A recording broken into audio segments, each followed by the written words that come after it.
to the republic for which it stands, one nation, under God, indivisible, with liberty and justice for all. Guns, self-defense, concealed carry. This is the Patriot Defense Podcast. From the war room in Idaho's high desert, here's your host, Todd Echols. And I am back. I am tucked away in the war room somewhere in the high desert of southern Idaho. And it's only taken me a couple weeks to get back. In fact, I almost didn't get a podcast out this weekend. I'll tell you what, man, just lots of stuff going on. I mean, not that that bothers you guys. You guys want a podcast, and I totally understand that. So I only skipped 2 weeks, but I'm back here, so it won't be 3 weeks in a row. Now, it is a few days late. I'll leave it at that. But we've been staying as busy as we possibly can over here at Patriot Defense. Lots of different classes coming and going, lots of private classes, group classes, permit classes. I currently have a real estate group, a group of realtors that are coming in, and they will be actually finishing up. They took a 2-class series. We went over the basics, and they wanted to learn how to draw their firearm, how to present their firearm, because let's face it, being a realtor is it can be a pretty dangerous profession. And ironically enough, in this group of realtors, they're all women. Every one of them is every student, every realtor in that group is a woman except for one. There's one man that is in that group, and he only showed up to the beginners part of the the fundamentals part of the class. And I guess he figured he didn't need to learn how to draw the firearm. And it looked to me like he was all set up with a clip draw on his 45 caliber Glock handgun. And if you didn't know what a clip draw is, I don't recommend it at all. It's a clip that it attaches to the back of the gun, the back of the slide, and it goes down the side of the slide, and it is essentially like a pocket knife clip. It clips into your waistband or into your pocket without a proper holster, without covering on the trigger. Now, I really wish this gentleman would show up to the draw portion of the class, because I really think that he could. I really think that he would benefit from it. I tried to talk to him about his clip draw, and he wasn't very attuned to taking advice on it. He kind of acted like he knew better. But, that's par for the course. So let me tell you, that's par for the course this year, and even in the past years. But in this year especially, I'm doing lots of defensive dynamics classes and just class requests. And I'm going to tell you right now, I've said this before, but normally said in the past, 80% of my clientele has been women. I'm going to say that probably 90% of my students have been women, have been females this year. It's pretty wild. They are there is one gentleman who is taking a bunch of these other classes, and great, good on him, and we'll talk about him in just a minute. He is actually a listener to the podcast. But on all my other classes, it's pretty much women. They are the ones that are showing up. They are the ones that are continuing their education when it comes to their training when it comes to firearms. They are the ones that are learning to how to draw the firearm, how to present the firearm, how to shoot quicker, how to be more accurate. They are the ones showing up. I don't know what it is. Maybe I don't understand it, actually. I kind of do. I think there's like a machismo thing where the men maybe think they know best, but who knows? Maybe I'm not the coolest. Maybe I'm not the slickest guy out there when it comes to maybe, I don't know. I don't know what it is. Why? Maybe it's me, but I don't care. You know what? Women can show up here, and I will train them, and I will teach them to shoot, anytime that they want, because, I don't know, they're eager to learn, and I like that. They don't argue with me, and I like that. They take advice, and they put it to use, and they are really easy to have as students because they listen. Now, that's right there. That's probably not going to get me any more male students, but I'm just saying it like it is, folks. Saying it like it is. So let's jump to the man that is in that class, the male student in that class. His name is Dylan. He listens to the podcast. Hi, Dylan. Shout out to Dylan.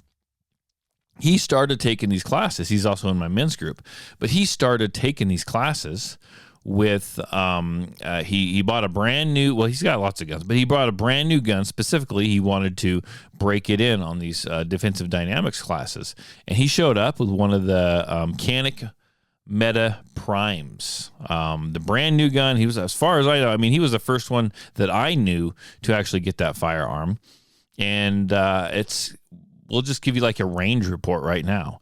So he's run that in every class he's taken from me. I know he's probably in my classes alone. Let's see, he did Defensive Dynamics 1, Defensive Dynamics 2. He also practiced and learned the draw in his men's group. I bet you just in those classes alone, he has probably drawn that gun from the holster at least 1,000 times. At least 1,000 times.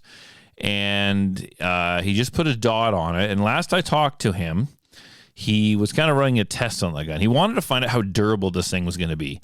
And he has ran, I think, before he started the last class, I think he was right at about 1,200 rounds without cleaning it. 1,200 rounds without cleaning it. So now I see 13, 14. He's probably right around 1,600 rounds now without cleaning it, and I think it's only had one jam, and that's probably ammo related. That's what I'm thinking. Now this gun has been coming with him to all these classes. In fact, one of the classes that we had was an outright downpour, just like a rain Idaho has never that I've never don't see. Well, I've never seen. I don't see very often in Idaho. It was like a cow pissing on a flat rock, for hours. And we were both soaked, and he just ran that gun.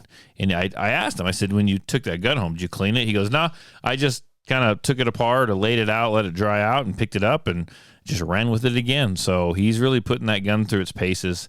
That is the Canic Meta Prime, and it is holding up. It's holding up very, very well. So if you're interested in the Canic's a good choice of firearms. If you're interested in those and you want something a little smaller, maybe a little more compact, a little easier to carry, you may check out the Prime. So, so far, I'm pretty excited about it. Now, I do lots of permit classes and it's just a ton of different classes. And I have had something that is kind of a reoccurring event in my classes, or not an event, but a reoccurring, as I sniff in the microphone, sorry, a reoccurring notion in some of my classes. And I want to clarify, and I know I've said this on the radio show before, but if you have to use, I'm afraid people are going to get into trouble. And it's like they don't believe me, but I'm going to tell you, it's true. If you are a citizen, you are a law-abiding citizen, I hope. You're carrying your gun on you, and if you have to use your gun in a defensive encounter, whenever you shoot your gun, you're responsible for every round that leaves that gun. Any damage it causes, death that it causes, that's got your name written all over it. I don't care if it's in a defensive situation or you are out target shooting in the desert somewhere. If that bullet causes damage or harm, you are responsible for it. And there's this notion going around, and I guess more than one person has actually argued with me on this, okay? There's this notion going around that if you use your firearm in self-defense, and within that, let's say, you stop the bad guy, you kill the bad guy, you disable the bad guy, whatever you do, fantastic, right? But you also harm or kill an innocent bystander in the process. There's this notion going around. I've had like 3 people bring it up, and 3 is enough for me to jump in and say, whoa, we got to talk about this. These people think they're going to be okay. And I'm like, no, you are responsible for every round that leaves your gun. If you kill an innocent bystander, even if you're defending yourself, right? And I'm not talking about shoot the bad guy, but you miss and hit someone else in the process, an innocent bystander, and it kills them, that is involuntary manslaughter. And you will be tried and you will go to prison for that. I actually told a student that the other day, and they argued with me. Said, you prove it. You tell me when that's happened. And I'm like, how is this not common sense? You don't get a get out of jail free card just because you were defending yourself. There is this burden of responsibility that is placed upon you when you carry a handgun. And that is that you be good with it, that you be accurate with it, that you be proficient with it, that if you're going to use it to defend yourself, you're good enough not to miss, right? That's how hard you have to train. That's how much you need to shoot. In a defensive situation, when your adrenaline's through the roof, you could pull up to 80% or miss up to 80% of your shots. Your adrenaline is elevated. Your heart rate is elevated. Your blood pressure is through the roof. It's elevated as well. It's going to be hard to shoot that way. That's why you shouldn't go to the range, stand on a firing line, and be satisfied with a group the size of a dinner plate. Oh, I got them all on that piece of paper. We're good to go. Because in a defensive situation, that thing's going to be massive. It's going to be huge. You're going to be throwing almost every round. Aim small, miss small, man. You should be able to pretty consistently get let's say golf ball size groups, if not baseball size groups, golf ball size groups, if not better, right? And you should learn how to shoot with a little adrenaline added to it. Get your nerves up a little bit, however that might be. People, just because you carry a gun doesn't mean if you accidentally kill someone while you're defending yourself, you do not get qualified immunity. You are not law enforcement. That doesn't happen for you. You don't get a get out of jail free card. And I don't know what has put out the idea that's what happens, because it's not. It's really not. And the fact that I had someone argue with me about that worries me a lot. That just puts out this mentality of, I don't have to train. I don't have to go and get better. I've got a gun. I'll just carry it on my person. And if something happens bad, I'll just shoot at someone. Right? That's not the way it works, man. It's not the way it works at all. But too many people, and I don't know what to blame. I don't know if I blame constitutional carry for that or just ignorance. Movies.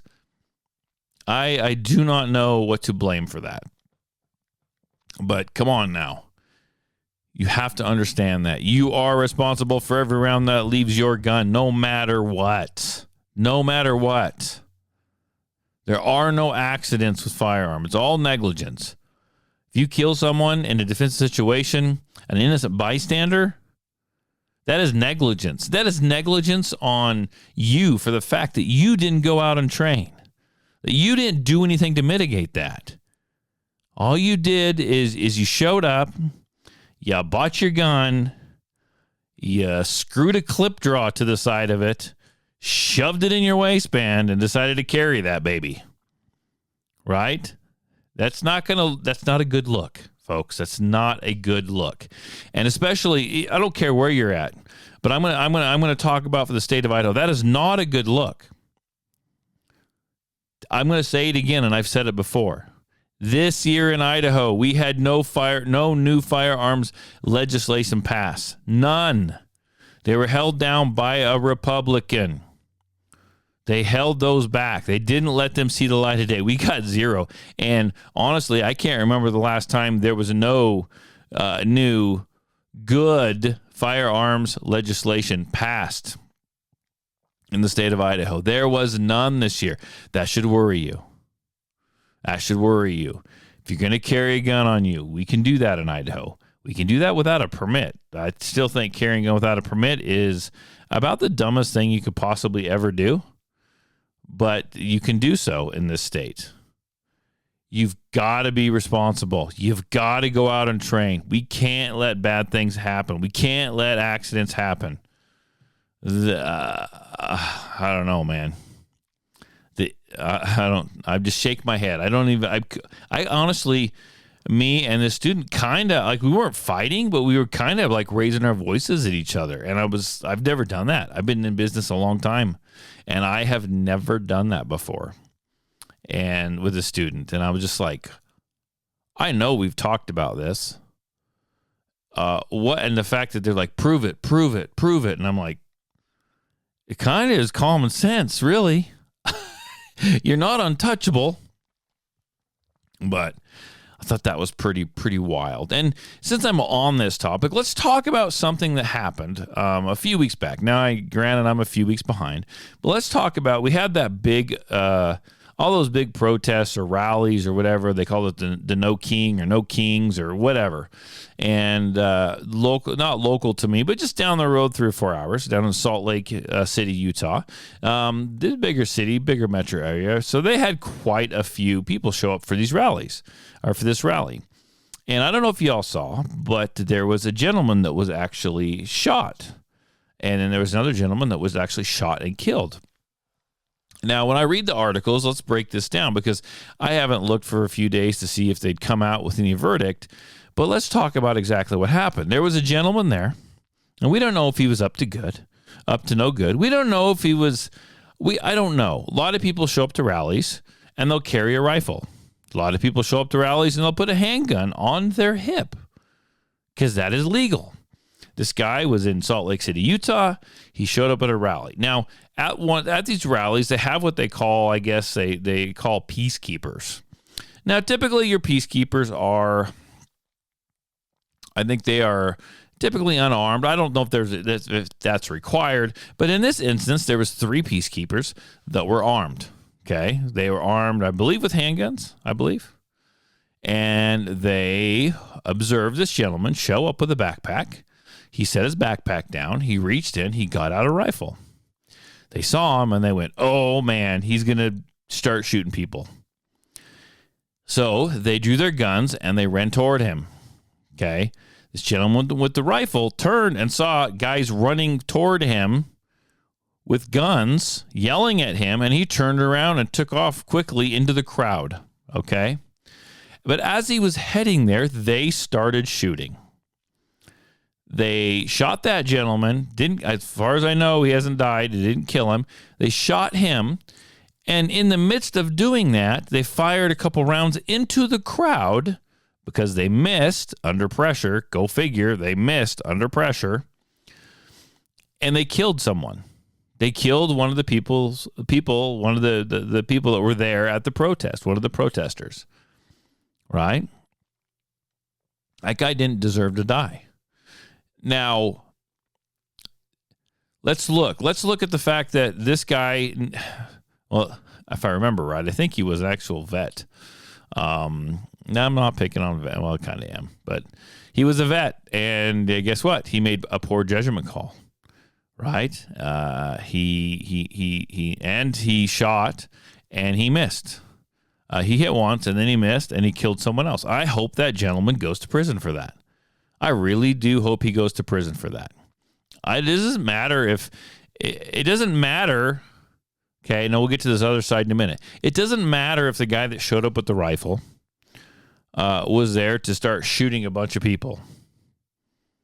Okay, it's not a good thing, but it doesn't matter. Even if that's what he was doing, this gentleman that shot the guy with the rifle and then missed with another one of his rounds and killed someone in the crowd, he should go to prison for that. It's involuntary manslaughter. He killed someone, right? When you carry a gun, you should be held to a higher standard of being in public with that firearm. You need to go out and receive some training. You need to go out and get the training. You need to be good. You need to be proficient. Now, let's take a look at the other side. This guy with the rifle. This guy that showed up with the rifle and took the rifle out of the bag, was he there to do anything bad? We don't know. Was it illegal to show up at a protest and reach down, unzip your bag, and take a rifle out of it? No, not really. Not if in the state that if you could open carry a rifle, that's not illegal. I've been to plenty of rallies and seen people there with rifles on their shoulders. So that's not illegal. Now, is it illegal to take that rifle and try to disappear into a crowd of people? No. Why did the guy run into the crowd of people?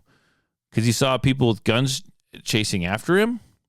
I don't know. There's two different camera angles. They say that the guy had the rifle kind of at the ready, and then they were saying, oh, he was there to do bad things. He was there to hurt people. And then there's another camera angle that they came out and talked about the next day that said, I don't know. It didn't look like he was there to cause any problems. Here's the thing. It doesn't matter if he was there to cause problems or not. The other guy shot and killed an innocent bystander. That's what matters. And then did this guy, this gentleman, this peacekeeper, this I think he was a vet, did he jump the gun? Did he just see somebody with a gun and start shooting at him and chase him down? Was he acting like he was the law? I don't know. I need to read up on the article. Like I said, it's been about a week, and I have not caught up on this. But we have to be really careful. And I think that, I don't know how to say this without sounding really bad. Really, or I won't say bad, but not falling in line with what everyone thinks I should be and thinks I am. I'm kind of having an identity crisis over here right now. So, I think everyone is worked up into a frenzy. I think stuff is heightened. I think there's a lot of stuff going on. I think it's due to the left. I think it's due to the right. I think it's due to freaking everything. And I think gas prices are high. Food prices are still crap. And honestly, I don't think any of this is turning out like anyone even voted for, to be 100% honest with you. And I think that people's, I don't know, people are just on edge. People are on edge, and they need something to change. And so I think at this point, this is when bad things happen. And we have to be really careful as we go out, as we attend protests, if that's what we go to, as we carry our gun into the grocery store. And we just need to be careful. We need to keep our anger throttled back. We need to keep our opinions throttled back. It's more crucial that just go out there and be a nice person. Yeah, defend yourself if you have to. I totally get that. Defend yourself if you have to. But everyone's on edge. I know everyone can't do this, but I find it's just easier to just stay at home, avoid what you can avoid. We had this conversation on my radio show. Hey, those big protests are going to be there, and people on the right were saying, we're going to show up and we're going to do counter protest. I'm like, why go there? Why egg anyone on? Everyone on the right and gun owners and people for the Second Amendment, they show up and go to their own rallies. They have their own protests and their rallies for the Second Amendment, and they have their own rallies for we don't want masks and all this other stuff. Like, I get that. Everyone's got a right to protest. As long as it's peaceful, everyone has a right to protest. Everyone has a right to gather and do that. If the left wants to do it, just let him do it. If the right wants to do it, just let him do it. It's not worth your time to go and put yourself in a position where something bad could possibly happen, man. There's this thing out there called being the gray man, laying low. Like, people shouldn't know you carry a gun. You carry it concealed because you get to choose when you get to use it or not, right? And when you carry a gun, you should avoid putting yourself in a situation where you might have to use it. Like, if you think that there is a slight possibility you might have to use it, just don't go. I mean, it's pretty simple. Carrying a gun, and I talk about this all the time, carrying a gun is a lifestyle. Okay? It's a lifestyle. You need to be cognizant of it. You need to be aware of it. You need to dress around the gun when you carry it, keep it concealed, right? That's where I usually go with that statement when I say it's a lifestyle. But it's also like, I won't say it's avoiding big groups of people, but man, if everyone's on edge and you think something might happen, don't show up and be tough just because you got a gun. Just stay home, avoid it. You don't need to do that. Take your kid fishing. My goal this year is to spend as much time with my youngest child. He's 11 years old. All my other kids are adults, and I want to spend time with them as well. But they've got their own lives that they're creating and building, And I look back and I regret all the time I didn't spend with them when they were younger, when I should have. But that, it should have been really important to me, and it was important to me, but, so was making, enough money to buy the nice house, or, paying the car, or whatever it was, right? And so this year I'm focused on my son. I'm focused on my youngest son and spending as much time with him as I can. And if that's going out on the trail and running, if that's avoiding people and going fishing, if that's going camping, whatever it might be, I'm going to avoid the people. People are starting to irritate me a lot anyway, so I'm just going to avoid them. And I recommend that you do the same. Stay with your families. Go do something else. You don't have to put yourself into a situation. You don't have to go and flex your muscles and say, hey, look, I got a gun. I'm going to go over here because someone might, look at me just wrong, just wrong. They might say something I disagree with, and I need to be there and hear it so I can defend myself. Don't do it. If you got a gun, don't do that. Don't go there. Don't put yourself into a situation where you might have to use your gun. I'm telling you, carrying a gun shouldn't make you feel like you're 10 foot tall and bulletproof. Because honestly, I've seen how most people shoot that carry guns. And I guarantee you ain't bulletproof. And you're probably not going to beat them from the draw. You're just not. Because 70, 80% of the people don't know how to draw a gun. They don't know how to do that. They're carrying with a freaking clip draw. Right? Or they're carrying in an Uncle Mike's holster. No one's prepared. No one's prepared. And I urge you to go out and try and get prepared. Spend time with your families. And I'm going to go ahead and just wrap this up right now because I could go forever, but I'll probably lose the whole, 5 listeners that I have. And I guess I just don't really want to do that. So they might be gone after 2 weeks of no podcast. I don't know. I'm out of here, guys. You guys have a good week. Yeah, my number, you can call me, text me if you want. I'll hear lots about this podcast, I'm pretty sure, from my usual suspects. But if you want to call me or text me, you sure can. The number is going to be in the show notes. You guys have a good week. I'll talk to you later. Bye.